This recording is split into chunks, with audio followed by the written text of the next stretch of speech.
Hati-hati, 7 jenis sayur ini bisa bakal bikin kamu tambah gendut loh. Katanya kalau diet disuruh makan sayur banyak. Tapi nggak kurus-kurus, nggak langsing-langsing. Ternyata memang 7 jenis sayur ini bakal bikin kamu over kalori dan malah bikin tambah melar loh. Bahkan bukan tambah sehat, malah tambah penyakitan. Yuk mari kita bahas 7 jenis sayur yang bisa bikin kamu tambah gendut. Let's go. Olahraga yuk.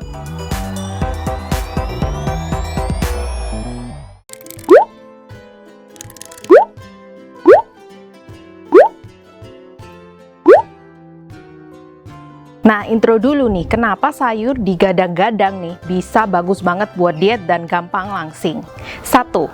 Kadar fiber. Jadi bukan sayurnya sebenarnya, tapi fibernya, atau dalam bahasa Indonesianya serat ya. Nah, serat atau fiber ini bikin kita 1. Cepat kenyang. 2. Mengontrol hormon insulin, dimana kalau hormon insulin kita ini ketinggian, itu nggak baik buat diet dan juga nanti bisa nyimpen lemak di perut. Kemudian fiber juga menyehatkan usus dan juga bikin kita nggak gampang lapar lagi.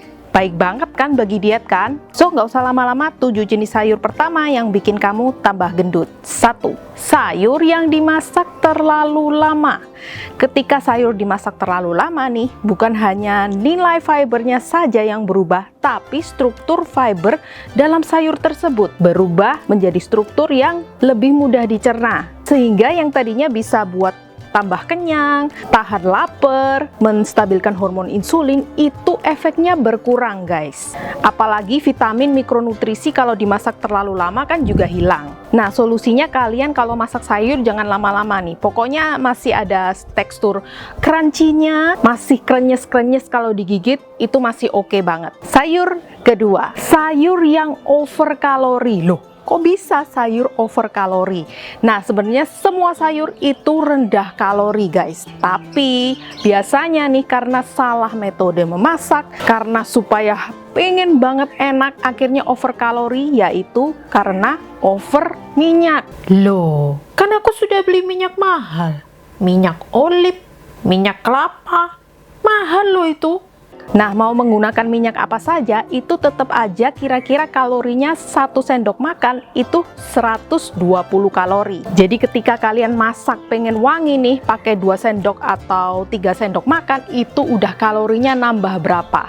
Sayurnya kalori sedikit, minyaknya banyak banget kalorinya. Solusinya pertama, kita bisa gabungkan metode memasak air dan minyak. Masih bisa wangi dan juga bawangnya nggak bau mentah karena kita masak lagi pakai air. Ini kalian bisa lihat di sini ya. Pertama minyaknya dikit aja, kemudian tumis bawang merah, bawang putih, kasih garam, terus kasih air, baru masukin si sayurnya. Jadi sayur kita nggak terlalu banyak minyak, tapi punya media yang cukup untuk menjadi matang. Solusi kedua, kalau kalian masak, better untuk porsi keluarga atau porsi beberapa kali makan, daripada masak sedikit tapi berkali-kali. Coba ilustrasinya aku ilustrasikan di sini ya. Nah, contoh lagi nih. Masih pakai metode yang sama, tapi kita masaknya lebih banyak, sehingga minyak 1 sendok teh yang tadinya buat 1 porsi, bisa untuk 3-4 porsi. Cuman dibanyakin aja bawangnya, garamnya, dan bumbu-bumbu lainnya. Ketiga, solusinya kita bisa pakai wajan anti lengket, yang link produknya bakal aku kasih di link description box ya. Dengan menggunakan wajan yang berkualitas, kita bisa meminimalisir lengket-lengket, karena biasanya nambah minyak itu kenapa sih? Duh, lengket. Nek wis ngene iki yo nyucine susah. Mendingan ditambahi maneh minyake. Karena lengket ditambah minyak, jadi better kita investasi wajan yang lebih bagus, minyak berkurang, kalori berkurang, dan efek untuk diet dan kesehatan jangka panjang tentu lebih bagus. Sayur over kalori nomor 2, salad. Kalian suka nggak nih makan salad yang kekinian-kekinian? Ya, itu dia yang over kalori. Kalian pernah tahu nggak kalori salad-salad tersebut? Ada loh di websitenya, mari kita cek. Mau mereknya apa aja, kira-kira memang segini kalorinya. Nah, sebenarnya bukan saladnya nih yang salah, tapi karena kalian nggak tahu bahwa kalorinya segini dan menganggap bahwa salad itu adalah makanan snack, makanan sampingan, terus kalian makan lagi. Itu yang menyebabkan over kalori karena ketidaktahuan. Makanya jangan asal ngecap makanan ini sehat, rendah kalori, padahal kalian nggak tahu kalorinya berapa. Boleh nggak makan? Boleh banget. Aku juga suka makan salad-salad di mall-mall ya. Tapi mindset ketika makan salad harus tahu nih, oh kalorinya segini. Oh, berarti ini sama loh sama kalori nasi ayam tahu penyet, kayak gitu misalnya. Ketiga, sayur yang low fiber dan malah banyak airnya. Ternyata ada sayur yang fibernya low atau rendah. Aku kasih contoh, selada. Selada itu rendah banget fibernya tapi tinggi airnya. Sekali lagi, loh berarti nggak boleh? Ya boleh, tapi karena kalian tidak tahu fakta ini, akhirnya kalian menganggap kalian sudah fiber banyak nih di sini, padahal yang masuk cuman dikit banget. Solusinya kalian bisa lebih pilih sayur yang fibernya tinggi seperti bunga kol, brokoli, gubis. Bukan berarti nggak boleh makan ya, aku juga makan, tapi tetap harus ada sumber fiber yang lainnya yang lebih tinggi, yang mengkontrol hormon insulin, yang bikin cepat kenyang dan juga tahan lapar lama. Next, keempat, sayur yang di jus tapi ampasnya tidak dimakan. Nah, jus sayur yang benar itu justru ampasnya kita makan guys, karena ampas itu adalah fiber yang menyehatkan usus dan juga bikin kulit glowing loh. Nah, kenapa sih kadang orang minum jus itu ampasnya dibuang? Nah, biasanya buat orang tua yang ususnya sudah lemah, orang yang sakit tipes jadi ususnya lemah juga, itu biasanya disaring. Tapi kalau orang normal, yuk mari kita makan ampasnya karena usus kita butuh fiber, usus kita juga sehat untuk mencerna semua fiber itu yang bakal kita ambil benefitnya. Kayak yang intro tadi.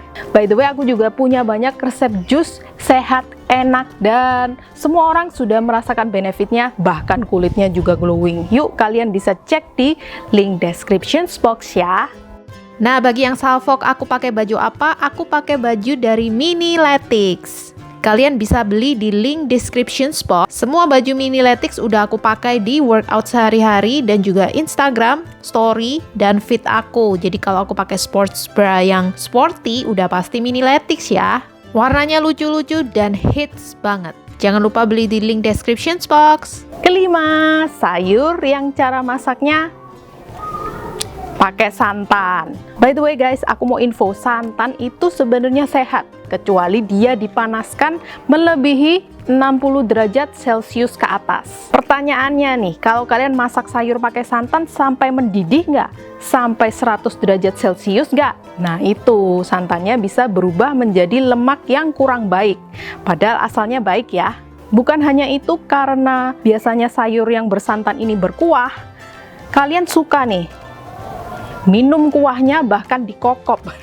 Kayak orang Jawa bilang tuh dikokop ya, mangkoknya sampai begini. Jadi fibernya udah banyak yang hilang dan berubah struktur, dimakan pakai santan over kalori yang sudah mendidih dan berubah menjadi lebih buruk. Waduh. Next, sayur-sayur kekinian yang digoreng. Tepung lah, I don't know ya, banyak banget ya. Aku nggak ngikutin kekinian, tapi banyak banget. Salah satunya yang aku lihat, dibaluri tepung dan digoreng. Waduh. Nah, digoreng itu suhunya biasanya 175 derajat Celcius. Nutrisi vitamin-vitamin bye-bye, fibernya juga kebanyakan bye-bye. Kemudian kalian makan apa? Kalian sama dengan makan minyak plus sayur, karena kalian juga konsumsi minyaknya. Jadi fungsi sayur tadi yang fiber gini, itu, ini, itu, udah deh hilang. Kalian sama aja makan minyak dan sayur. Tapi kalian merasa, saya sudah makan sayur, kenapa tidak kurus-kurus? Ya sayurnya jenisnya kurang baik ya guys. Jadi benefitnya juga nggak dapet. Gimana mau usus sehat, langsing, dan sebagainya. Keenam, ketika kalian mengandalkan sayur sebagai fiber tunggal kalian. Kalian tahu nggak, fiber itu ada di banyak macam makanan, nggak hanya sayur. 1. Karbo kompleks. Nah, kenapa sih kita tuh disuruh makan oatmeal lah, ubi-ubian lah, nasi merah, nasi coklat? Kenapa? Karena fibernya memang lebih tinggi daripada karbo simple. Karena mayoritas masyarakat dunia itu masih kekurangan fiber guys. Jadi nggak bisa nih kalau dari sayur saja. Kalian bisa rubah karbo simple kalian nih menjadi karbo kompleks biar nambahin tabungan fiber seharian. Kalau biasanya makan roti putih, yuk makan roti gandum. Sebenarnya kalau kebiasaan malah jadi lebih enak roti gandum loh. Bener gak? Ini yang suka roti-roti gandum. Biasanya cuma makan nasi putih doang, yuk cobain oatmeal sekali-sekali, overnight oat, enak banget loh itu. Jadi nggak perlu semuanya diganti dan bikin stres dan bikin kalian malah menyerah, tapi berkali-kali makan oat yuk, makan roti gandum yuk daripada roti putih. Nah itu juga udah bermanfaat banget untuk pelan-pelan mengganti kebiasaan kalian. Next, biji-bijian dan healthy fat. Banyak yang nggak tahu nih kalau biji-bijian dan healthy fat itu high fiber, super duper tinggi guys. Ini aku bandingkan ya, ini sayur, ini chia seed yang sering aku bahas di channel Ilen Hanafi dan channel ini juga. Fibernya loh, lihat nih, ini wow banget chia seed, bro and sis ya, kalah sayur itu kalah. Gak hanya chia seed ya, tapi seed yang lain atau biji-bijian yang lain itu wow banget. Gak hanya biji-bijian, kacang-kacangan itu juga ada fibernya. Fibernya gils. Sekali lagi aku bandingkan. Almond, sayur-sayuran. Oh, almond kemahalan. Kacang tanah, sayur-sayuran. Fibernya loh. Coba dilihat konten fibernya. Bahkan aku pastikan kalian nggak tahu nih. Alpukat itu fibernya gede parah. Coba lihat nih nutrition fact-nya. Jadi jangan hanya mengandalkan sayur, karena sebenarnya bukan sayurnya nih yang bikin kita tahan lapar, bikin kita kenyang lama, tapi fibernya, seratnya. Yuk kita cari sumber serat juga selain sayur. Terakhir, jenis sayur ini yang paling bikin kalian gagal langsing. Mau tahu? Yes, ketika kalian cuman makan sayur saja dan tidak makan lainnya. Loh, kok bisa makan sayur doang gendut? Ya itu udah pasti kalori defisit dong. Ini dia nih nggak ngerti ya kalori defisit ya. Iya nih. Ini banyak sekali aku temukan di follower-follower aku, subscriber aku, dan orang-orang sekitar yang aku lihat ya. Ketika di mindsetkan, oh sayur bikin kurus, translation mereka itu apa sih? Ternyata mereka mikir, oh berarti aku harus makan sayur saja. Salah. Ketika kita makan sayur aja, itu berarti kita cuman mengkonsumsi sub makronutrisi. Aku jelasin sedikit ya. Makronutrisi itu ada 3. Karbo, protein, healthy fat. Serat itu di mana sih? Loh, serat kok nggak ada ya? Serat itu di sini. Serat itu adalah sub karbohidrat. Ketika kalian seumur hidup mengurangi 3 yang utama ini, cuman makan yang ini, ya jelas tubuh kalian gak karu-karuan, metabolisme rusak, bukan hanya gak langsing, tapi tubuh ini loh bisa rusak karena kalian menghilangkan 3 yang ini. Nah di sini sebenarnya aku sudah jelasin lengkap sekali di video favorit kalian yang 3 makanan pembuat kalian kurus. Jadi kalian bisa lihat di situ untuk lebih mengerti kenapa sih kita harus makan 3-tiganya.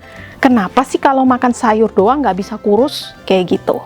So itu tadi adalah 7 jenis sayur yang bisa bikin kita gendut karena mindset kita salah. Jadi bukan oh brokoli, kol, carrot, kubis, bukan. Sayur yang mindset dari kita nih, dari otak kita kurang betul. So I hope you guys enjoy this video dan thank you very much for watching, dan juga semuanya link produk yang mungkin kalian bisa beli, link video yang berkaitan semua udah aku tulis di link description box. Thank you very much for watching. Bye bye.